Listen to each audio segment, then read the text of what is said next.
Hola, mi nombre es Rebeca Campo Catalán y el día de hoy vamos a hablar sobre los horizontes culturales de Mesoamérica. Los horizontes culturales de Mesoamérica es un concepto que sirve para identificar y delimitar cada división territorial donde se presenta alguna cultura o sociedad. En Mesoamérica se dividió en tres horizontes: preclásico, clásico y posclásico. El horizonte preclásico abarca de los años 2500 a.C. al año 200 después de Cristo. Primeramente tenemos a los olmecas. Se consideró como la cultura madre gracias a sus logros en el arte, tecnología, cosmogonía y religión. Se desarrolló hacia el 1200 a.C. y ocupó los actuales estados de Tabasco y el centro y sur de Veracruz. Levantaron plataformas, montículos sobre los que edificaron centros ceremoniales para protegerse de las inundaciones y tuvieron una división de clases sociales. También tuvieron comercio con otras regiones para intercambiar diversos productos. Desarrollaron la escritura jeroglífica, tuvieron una religión politeísta y sus ciudades más importantes fueron La Venta, Tabasco, San Lorenzo Tenochtitlán y Los Tres Zapotes en Veracruz. Aquí tenemos algunas imágenes representativas sobre algunos vestigios que tenemos sobre los olmecas. Después tenemos a los zapotecas. Su historia se dividió en 5 fases, todas denominadas Monte Albán, gracias a que este fue un gran centro ceremonial ubicado en el Valle de Oaxaca. Sus dioses importantes eran Tijetao, Creador Supremo, Cosijo y Titao Coso. Tuvieron una compleja organización social y la dominación de estados teocráticos. Esto quiere decir que un sacerdote se comunicaba directamente con su dios y regía toda la sociedad. Y su colapso ocurrió en el posclásico. En los zapotecas se dispersaron en señoríos que combatían entre ellos, así como contra invasores mixtecas y mexicas. Y aquí tenemos algunas imágenes representativas de algunas figuras que tenemos actualmente sobre los zapotecas. Después tenemos el horizonte clásico.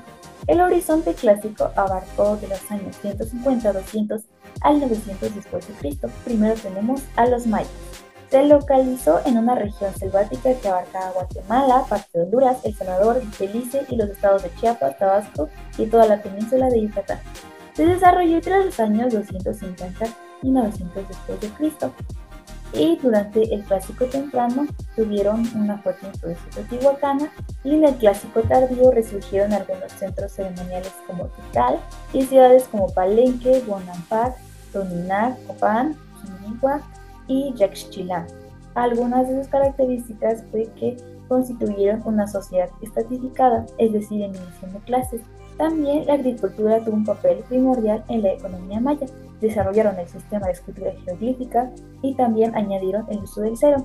Establecieron dos calendarios, uno ritual de 260 días y el solar de 365. Y sus dioses más importantes eran Itzamna, Itzel y Chak. Y aquí hay algunas imágenes que representan la división de clases sociales y el juego de pelota y el lugar donde ellos se desarrollaron. Posteriormente tenemos a los teotihuacanos. Se desarrollaron entre los años 200 y 600 después de Cristo y se situaron en un lugar estratégico en el noreste del altiplano central que servía de enlace comercial entre la cuenca y la costa del Golfo de México. Teotihuacán quiere decir ciudad de los dioses o lugar donde los hombres se convierten en dioses, y fue el centro ceremonial más importante de Mesoamérica, rigiéndose por un sistema teocrático y la sociedad estaba jerarquizada. También entre sus deidades principales destacaban Huehueteotl, dios del fuego, Tlaloc, de la lluvia, Chalchihuitliucu, del agua, y Quetzalcóatl, serpiente emplumada con múltiples atributos. Y en su arquitectura destacan la calzada de los muertos, la pirámide del sol y la pirámide de la luna.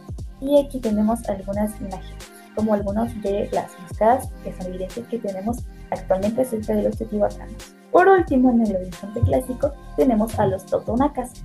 Los totonacas estuvieron situados en la zona central del actual estado de Veracruz, y durante su época de auge, en la fase tardía del periodo clásico, se extendía desde la costa del Golfo de México hasta las sierras de Puebla y Papantla, y desde la cuenca del río Papaloapan hasta la de los Tazones. Entre sus principales sitios donde dejaron huella destacan el Cerro de las Mesas, la Mixtequilla y el Zapotal. Y en la etapa clásica, la cultura totonaca alcanzó su máximo esplendor. También aquí abundan las figuras de cerámica como las caritas sonrientes de la Mixtequilla y los silbatos zoomorfos. Aquí están algunas imágenes acerca de las caritas sonrientes de Mixtequilla y una pirámide. Por último tenemos el horizonte posclásico, que abarcó de los años 900 al 1521 después de Cristo. Y comenzamos con los purépechas. Los purépechas o tarascos, también conocidos, entre sus principales características tenían la estratificación social bien definida. La cabeza del poder político, militar y religioso se encontraba en Cazonzi o Ilecha, secundado por gobernadores, capitanes, funcionarios, mayordomos y caciques, y en la base de la pirámide social se encontraban agricultores, pescadores, cazadores, prisioneros de guerra o sirvientes. Su dios principal era Curicua, relacionado con el culto al fuego y al sol. Y su arquitectura se distingue por las chacatas, templos pirámides redondos construidos sobre plataformas de forma rectangular. Destacaron además en la escultura, la cerámica y la orfebrería, ya que emplearon metales con fines utilitarios. Fabricaban agujas, punzones, pinzas, hachas y anzuelos.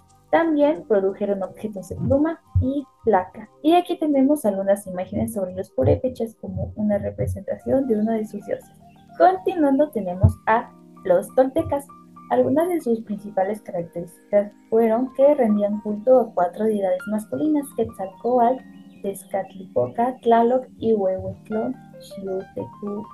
Y su mayor aportación arquitectónica fue el concepto de espacio interior, debido a la utilización de numerosos soportes aislados con amplias salas basadas en columnas. También otras construcciones importantes fueron el Coatepantli, muro de serpientes, y el juego de pelota. Y aquí tenemos algunas imágenes de sus esculturas, artesanías y de las columnas que ellos realizaban. Después tenemos a los huastecos. Comprendieron el norte de Veracruz, a partir del río Cazones, el extremo sur de Tamaulipas, el norte de Hidalgo, el oeste de San Luis Potosí y una pequeña parte del oriente de Querétaro. Tuvieron como principales actividades la caza, la pesca, la recolección, curtieron pieles, elaboraron tejidos de algodón y fabricaron diversos utensilios. Fueron hábiles alfareros, ya que sobresalieron en el tallado de la concha, el yeso y la piedra, y rendían culto a deidades como Aquicha, dios del sol, Tlazolteotl, diosa de la luna, y la fecundidad, el fuego y a la muerte. Sin embargo, en el siglo XV, las conquistas mexicas llegaron a la zona huasteca y convirtieron a los pueblos de la región en tributarios de Tenochtitlán. Y aquí tenemos alguna representación de los huastecos y muros que ellos realizaban. Casi para terminar tenemos a los mixtecas. Se encontraban organizados en ciudades-estado o reinos, entre ellos Polis, Tlahuaca, Tlaxiaco, Ilantongo y Tututepec. Su religión era politeísta y para ellos las cuevas eran consideradas lugares sagrados, ya que creían que eran la morada del dios del rayo. Desarrollaron también un calendario ritual de 260 días y otro solar de 365 días, con ciclos de 52 años. Los códices mixtecas, fabricados con tiras de piel de venado, tienen un gran valor y son muy superiores en su estilo y contenido a otros manuscritos históricos prehispánicos. Y el expansionismo mixteca aminoró a mediados del siglo XV por la presencia de los mexicas en el Valle de México, y también incluso cuando los españoles estaban conquistando América, pues las peleas entre los mixtecas y mexicas pues facilitaron que continuaran conquistando América. Tenemos algunas imágenes sobre sus esculturas, arte y algunas ruinas. Por último tenemos a los mexicas. Tras un viaje largo y arduo, según la leyenda, en 1325, los mexicas se asentaron en Tenochtitlán, donde hallaron lo que creyeron que era una señal de su dios Huitzilopochtli, que era un águila devorando una serpiente sobre un nopal, y decidieron asentarse en ese lugar llamándolo Tenochtitlán. Y hacia 1365, Tenochtitlán y Tlatelolco estaban bajo el yugo de los tepanecas de Azcapotzalco, quienes se encontraban en un periodo de expansión al mando de Tezosomoc. Los mexicas pagaban tributo a Azcapotzalco y peleaban en las guerras de sus amos y señores. Y bueno, eso ha sido todo por hoy. Agradezco mucho su atención. Que tengan un buen día.